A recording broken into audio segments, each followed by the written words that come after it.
Muy buen día, volvemos para otro episodio del Banquete de Frank, esta vez con el podcast en el que estamos teniendo círculos de estudio para discutir el folleto de la libertad como necesidad. La semana pasada por fin logramos acabar la parte de democracia representativa y democracia participativa.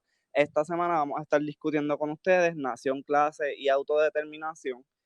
Como se supone que saben, si ya han escuchado el resto de nuestros episodios, ahora mismo somos dos personas que estamos discutiendo este material. Lo hacemos un poco para ampliar el contenido del libro, ¿verdad? Para dar un poco más de contexto y también actualizar lo que se está diciendo si es necesario o ver cómo se aplica hoy día. Y nada, nos estamos basando en unos episodios que publicamos como audiolibro en YouTube, que están disponibles en el playlist en el que también encuentran estos episodios del podcast, para que entonces se puedan dejar llevar.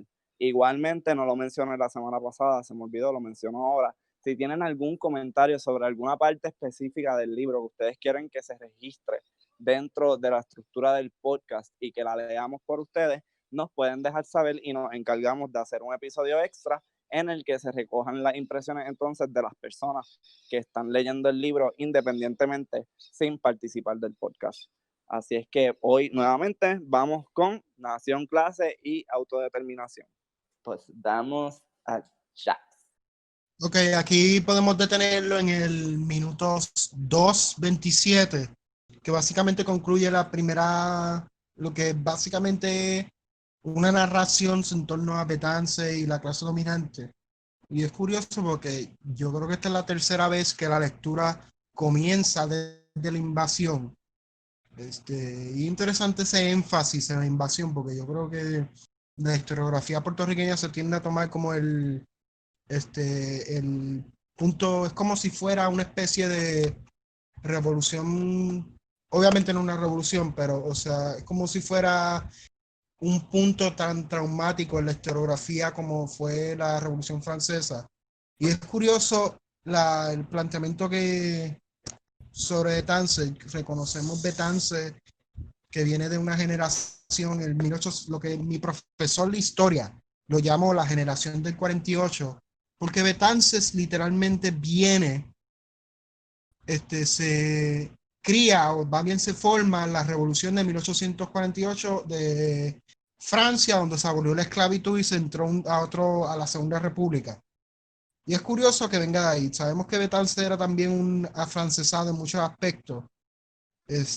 No obstante, tenía unas nociones bien avanzadas de lo que él quería para las Antillas, de esta idea de la Confederación Antillana y cómo incluso esta idea de la Confederación Antillana, que eso es algo que la idea de la Confederación Antillana incorpora hasta Haití, incluso incorpora Jamaica. O sea, estamos hablando de un proyecto de avanzada que traspasa las nacionalidades y que se basa en un destino común, un sentimiento común caribeño que va mucho, mucho, mucho más allá de lo que nosotros entendemos como independentistas en el siglo XX, que lo veíamos como un proyecto nacional. No, Betance lo veía como un proyecto de consolidación de un proyecto caribeño, de una federación caribeña que el objetivo básicamente es tratar de tener la expansión norteamericana.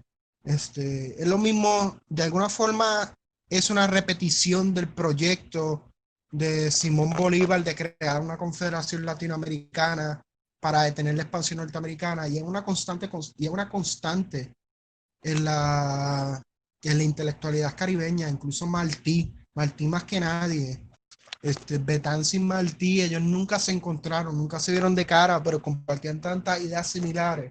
Y es increíble que básicamente dos figuras tan importantes en el Caribe tuvieran compartieran esa idea así. Dos islas diferentes, ambos sufriendo del colonialismo español, pero teniendo una solidaridad increíble. Y una solidaridad que incluso llegaba a Santo Domingo, porque también en Santo Domingo tenían unas figuras que estaban vinculadas con estos dos señores, estas dos figuras. Y es la constante, la misma idea de tener la expansión norteamericana. O sea, no sé cómo tú lo ves en términos de lectura.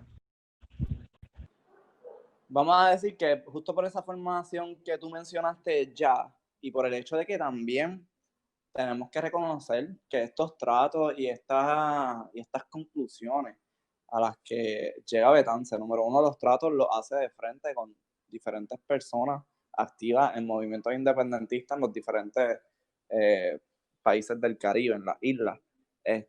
Y por el otro lado, con una apreciación real de lo que estaba creando los males sociales en ese momento. Betance no estaba negando para nada que el régimen latifundista y el régimen de la esclavitud eran un problema. Nunca su independentismo, aunque pudo hacerlo, porque habían personas independentistas que creían en la esclavitud. La independencia de los Estados Unidos se da hacia un país independiente esclavista, ¿sabes? No una que tú creas en una idea, no por necesidad no hace que creas en otra. Pero habiendo crecido en Puerto Rico, Betance veía de frente que realmente los males que aquejaban a la servidumbre, que era lo que teníamos en aquel momento, era lo mismo que afectaba a las personas que llegaron a nuestras orillas esclavizadas y bajo estado de secuestro, a la gente negra. So, inmediatamente, ya el mismo libro lo dice, desde que el Grito del Ares era un proyecto abolicionista.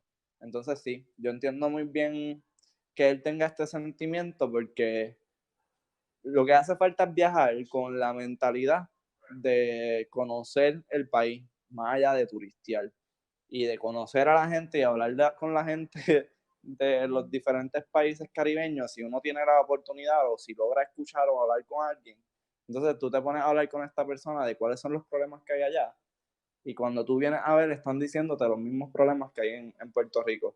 Y lo mismo pasa con Latinoamérica. Yo podría decir que lo mismo pasa con cualquier persona que uno habla de cualquier país que tenga el régimen capitalista.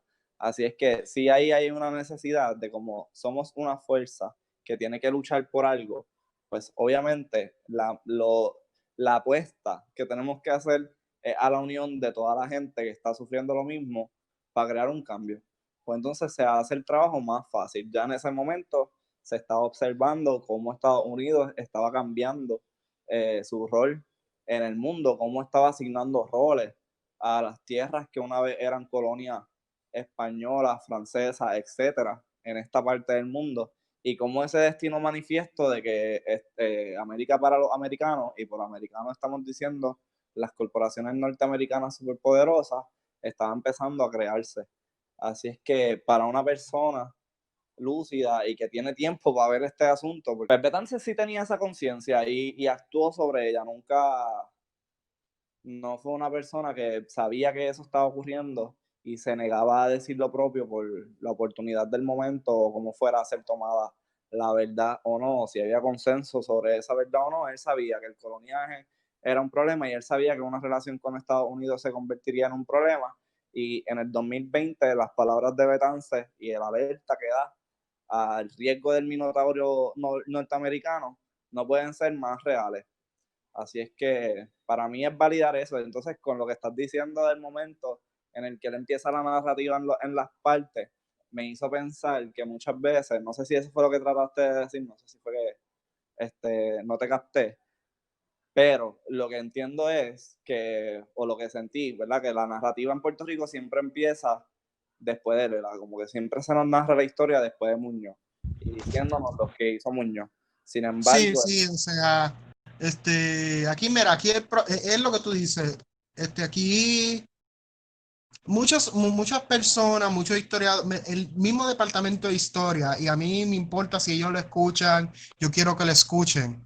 Departamento de Historia de la Universidad de Puerto Rico es bien muñozista y básicamente ha escrito la historia o han escrito la historia por generaciones a base de eso, de que, el gran ELA, de que literalmente se consolidó el proyecto de Puerto Rico, de esto, o sea, no ven más allá y no, o sea, es un constante, porque incluso tienen el atrevimiento de llamar a Luis Muñoz Marín como el padre del Puerto Rico moderno, y o sea, comparándolo aquí en estos momentos con figuras como Betance, que Betance sí es uno de los grandes intelectuales o una de las grandes figuras del siglo XIX y sí, mucho más que Luis Muñoz Rivera, que es el padre de Luis Muñoz Marín, contribuyó inmesurablemente de una manera que no podemos ni contarla a la lucha por la liberación no solo de los pueblos del Caribe, sino de los esclavos, de una manera increíble. O sea, no era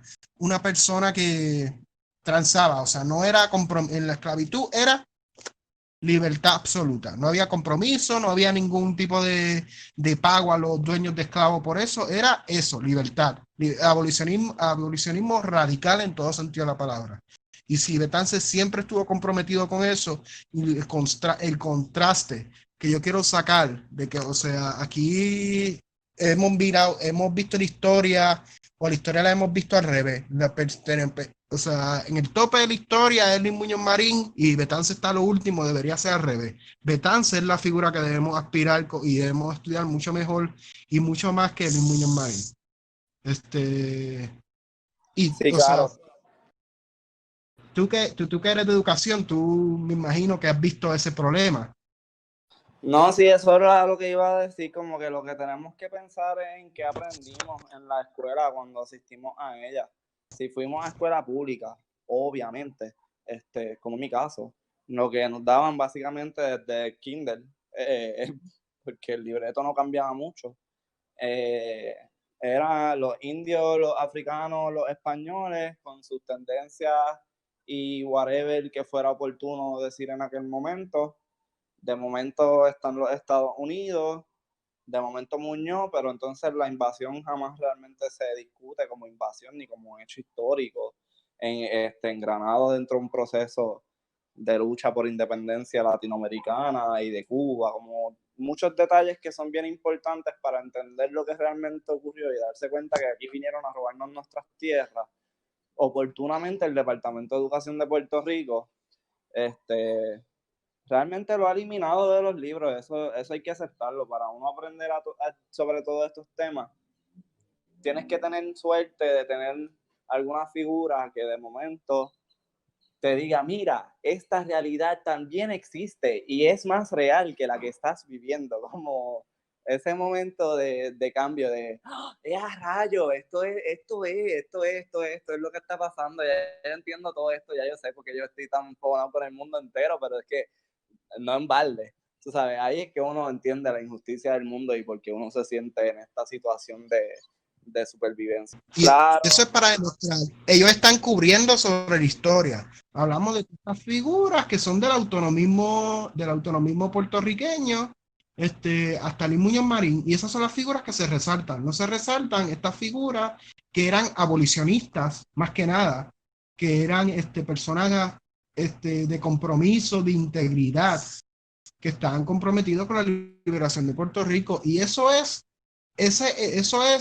lo que es básicamente la batalla por la historia puertorriqueña, de quiénes son las figuras que tenemos que resaltar y quiénes no son las figuras, cómo hablamos honestamente de un personaje, cómo le hacemos justicia a una figura histórica, por sus verdaderos dotes, por lo que verdaderamente hizo, versus cómo es que las personas del poder quieren controlar qué se estudia y qué es lo que resalta y qué es lo que verdaderamente importa en la historia, etcétera, etcétera. Sí, definitivamente, pero también está eso en el foco academicista. La historia, Sí, ¿para qué uno se sienta a recopilar los sucesos en la historia de un país? Si tu interés, y esto lo habla Pulitzer en el libro de Fundamentos Básicos de la Filosofía, creo que se llama el libro, si el interés del estudio es generar conocimiento por el mero hecho simple de generar un tipo de conocimiento en particular, que eso es lo que hace la universidad muchas veces, eso es lo que termina cayendo, pues termina siendo una acción bien individualista. No necesitamos saber más nada de Muñoz, ya sabemos todos los millones que se robó, ya sabemos que realmente los proyectos que parecían ser de beneficio terminaron siendo bien detrimentales y marcaron el comienzo de una serie de artimañas políticas que se extienden hasta la fecha actual. ¿Qué necesidad tenemos de seguir dándole la vuelta a ese condenado utópico. Otra cosa que pueden estar haciendo de mayor beneficio es que han hecho las poblaciones frente a todos estos fenómenos. ¿Cuál es la historia de nuestras comunidades? ¿Cómo es que luchan? Pero como eso no es lo que vende en la academia y eso no es lo que se facilita, ya ese ejercicio serio de atribución de responsabilidades sin tratar de deificar a las figuras, tenemos que la respuesta sencilla es la siguiente. Vamos a dejar de hablar de lo que la gente decía que hablaba. Vamos a dejar de hablar de sus promesas. Vamos a enfocarnos no en sus acciones tan siquiera. Vamos a enfocarnos en qué resultados tuvieron las acciones de esta persona. Después que el beneficio sea para la clase trabajadora, no hay más nada que buscar. Ahora bien, tú consigues un personaje esclavista, ya descártale, ¿sabes? O por lo menos no descártale, pero ya sabes que tiene eso ahí. So, cuando le estés leyendo, tienes que esperar que su lectura, su escrito, no va a contemplar a la gente negra, no le va a importar el bienestar de la gente negra, porque para esa persona, la gente negra, tienen que estar esclavizadas. So, no podemos tampoco quitar estos lentes de estas personas. Entonces, tú me dices que Luis Muñoz Marín creía en el bienestar de Puerto Rico y yo te tengo que responder, eso es falso. Él creía en su bienestar y el bienestar del partido que él había creado y el proyecto que él le vendió a los gringos y los gringos le dijeron, go ahead, go do it, but we will be Yo no creo one. en eso, Frank, por si acá hago la anotación. Yo no creo o sea, yo sé bastante bien de que Luis Muñoz Marín está hablando por sus intereses, pero, o sea, quiero hacer esa anotación. De que, o sea, él está hablando por los intereses de él y de su clase particular. Claro, no, eso, yo sé que tú y yo estamos en la misma nota en cuanto a eso en particular, no me queda duda alguna. De lo contrario, no creo que hayas aceptado de la primera sentarte a hacer un podcast conmigo para leer un libro sobre independencia de Puerto Rico y cómo se vería un mundo mejor, porque un muñonista no leería este libro con buena cara. Y esa es la realidad. Así es que seguimos. Pausa. Minuto 5:59. El anexionismo está fuera de cuestión. Hoy la revolución procede como una erupción volcánica de las capas sociales que forman el mismo centro del pueblo.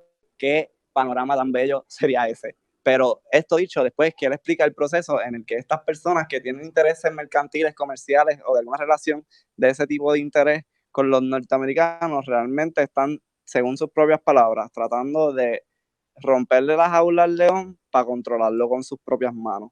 No se puede, mi gente. Estados Unidos no es un país con el que uno se puede sentar a negociar nada en beneficio de su propio país. Cuando ellos han hecho eso en la historia, cuando ellos han sido gente de beneficio para los otros países del mundo. Yo necesito que alguien me busque un momento en la historia en que una acción de Estados Unidos no haya culminado en la muerte de miles de personas de un país y yo voy a empezar a creer que Estados Unidos tiene mucho buen interés por el mundo, pero incluso las deudas que le imponen a los países del mundo terminan en muerte de miles y miles de personas al año, bajo hambre, bajo falta de salud, bajo falta de techo, etcétera, etcétera, etcétera. So, ¿qué estamos tratando de hacer relacionándonos? ¿Para qué ustedes van a la ¿Para qué tú vas a visitar a Trump? ¿Para qué? ¿Para qué? No sé, como que me imagino ahora un grupo de políticos yendo para allá a hablar con él y me provoca como incluso un poquitito de asco, no sé. Sí, el desfile famoso de que hacen los políticos puertorriqueños de ir para allá, sentarse con el presidente de los Estados Unidos cuando es una conversación desigual de por sí, es literalmente súbdito hablándole al rey. O sea, yo creo que hay que, primero que nada, reconocer que literalmente en este momento, en el momento que está discutiendo la lectura, o sea, el enemigo principal era la España. So, incluso dentro del separatismo puertorriqueño existían varios anexionistas. Uno de ellos era discípulo si no me equivoco, era discípulo de Betance, Carlos Henal. O sea, no sé si estoy pronunciando el apellido bien, pero eran personas que estaban bien vinculadas a los Estados Unidos y que siempre tenían tenían esos intereses, tenían intereses comerciales con los Estados Unidos. Quizá uno podía hablar del principio de que ellos están aspirando, tenían esta idea bien fantasiosa de que era los Estados Unidos. O sea, Betance nunca tuvo esa idea porque Betance era negro. Él sabía, o por lo menos tenía una idea de lo que ocurría allí. Acuérdate que Estados Unidos es un país esclavista y Betance era un abolicionista radical. Pero muchas de estas personas tenían esta idea bien heroica de Estados Unidos que no corresponde a la realidad y que todavía, by the way, se tiene en estos momentos. O sea, ahora en Estados Unidos por fin se está hablando, se está comenzando a tomar en cuenta el legado que tenía Estados Unidos o varias figuras de Estados Unidos, los esclavistas, los racistas,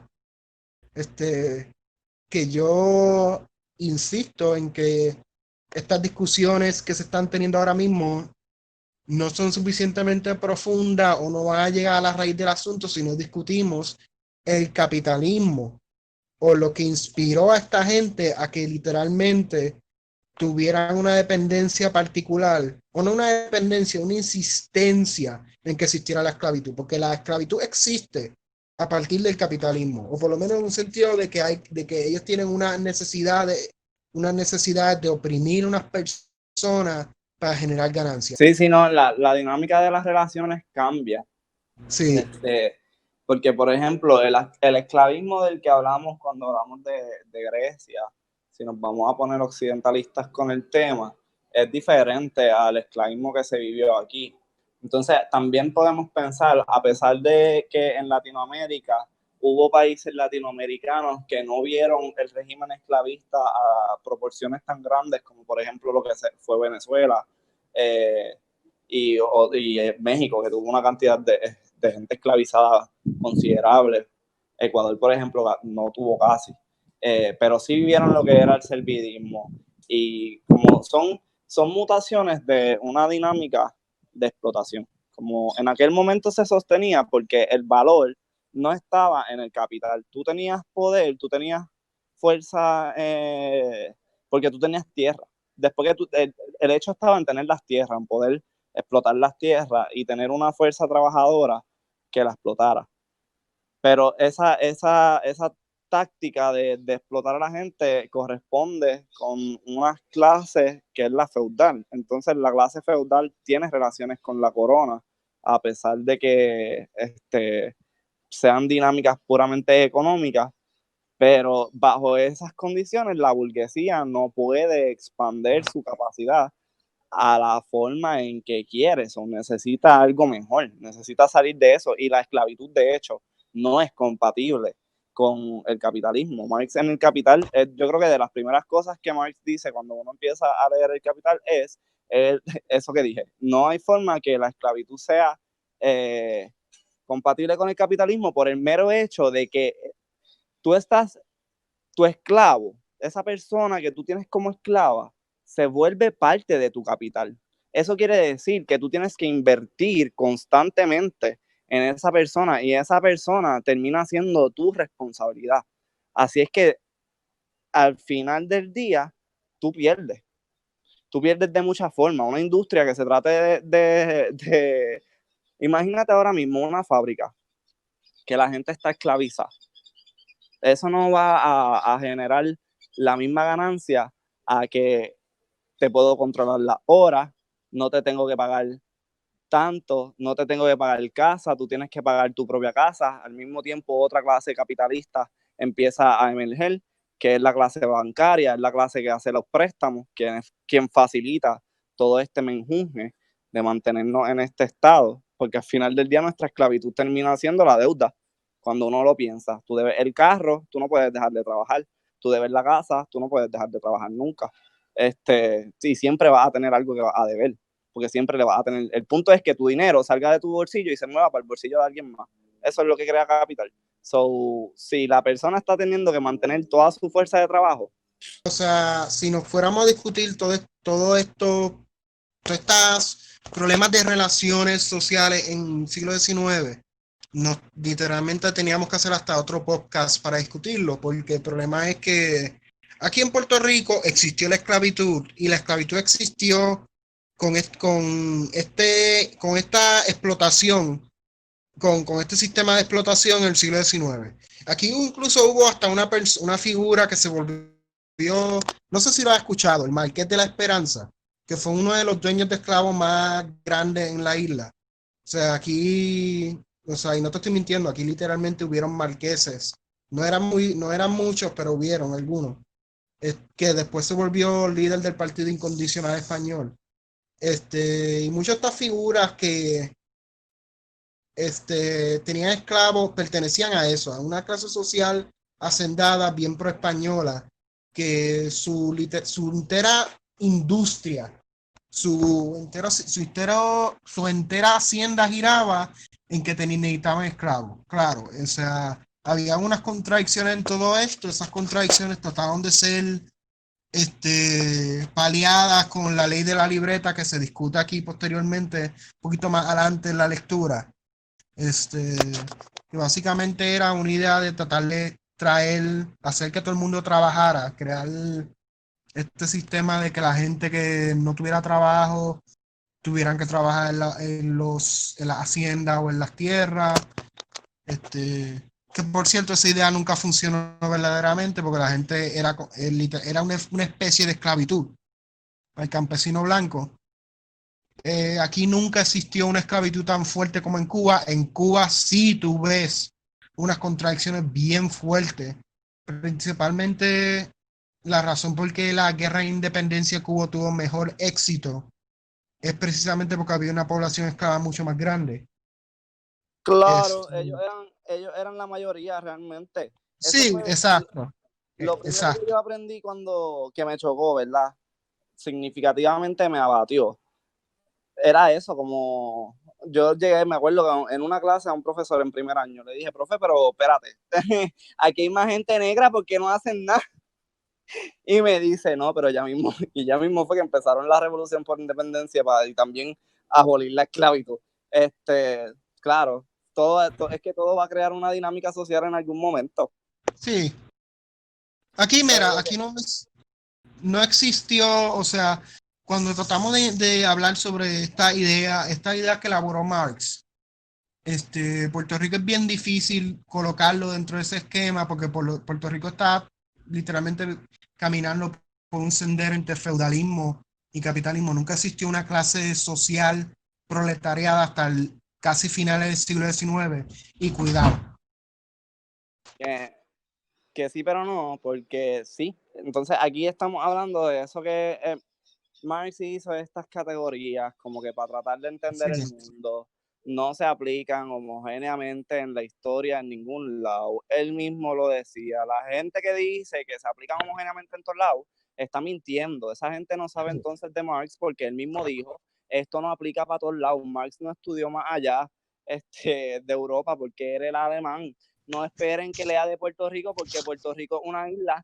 ¿De cuántas millas? Puerto Rico es una isla pequeñísima en el medio del Caribe y francamente yo pienso no por actos de altanería necesariamente, ni porque él pensara que el mundo daba vuelta alrededor de Europa, a lo mejor sí lo pensaba, entonces es un puerco por pensar eso, pero nos toca acá realmente hacer todos estos análisis. Y lo que estaba mencionando sobre el sistema esclavista y su incompatibilidad con el capitalismo, también se debe a que, por ejemplo, lo que estamos viendo hoy, que está pasando con la gente negra en Estados Unidos y todo el sistema de segregación que ha existido a través de años y años y años, es causa justo de esta incompatibilidad. La guerra civil no se luchó, no se peleó para por placer y por beneficencia liberar a la clase esclava, a la gente negra de Estados Unidos. Se libró para que la gente negra pudiera formar parte del juego capitalista y tuviera propiedad privada para tener que resolverse su vida. Y luego de varios años, la segregación volvió de diferentes formas y en otras maneras.